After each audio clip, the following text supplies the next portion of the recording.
Dobbiamo preoccuparci? Ecco, questa è la domanda. Allora la domanda è, dobbiamo essere obiettivi, né drammatizzare né certamente sottovalutare. Perché non dobbiamo drammatizzare? Perché guarda caso si tratta tutti di casi in larga misura asintomatici. La mortalità, quindi abbiamo svuotato le terapie intensive e soprattutto questi casi sono in larga misura, non solo in Veneto, ma anche in Emilia e in Lombardia, dove si stanno riaccendendo questi focolai, sono in larga misura asintomatici. L'R con T cosa abbiamo detto che misura?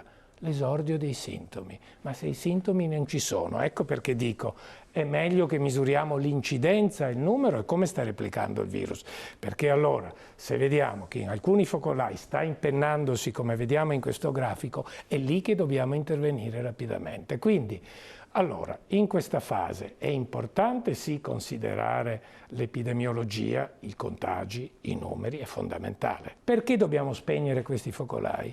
Perché più lo spegniamo il virus, meno il virus circola e meno ce lo troveremo. Come si spengono i focolai?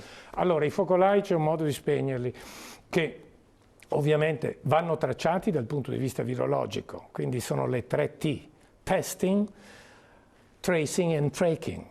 Quindi testare, fare saggi, quindi serologia, diagnosi diretta, ricerca del virus, tracciare i contatti. Cosa vuol dire tracciare i contatti? Quando ho un positivo, io devo subito risalire al numero o quali persone questa persona è stata in contatto con. Quindi nei giorni, quando? Nei 4-5 giorni precedenti, che sono il periodo prodromico in cui il virus infetta e poi tende a manifestarsi. Dobbiamo misurare i contatti dei contatti e i contatti dei contatti dei contatti, quindi i contatti primari, secondari e terziari di un soggetto positivo al virus.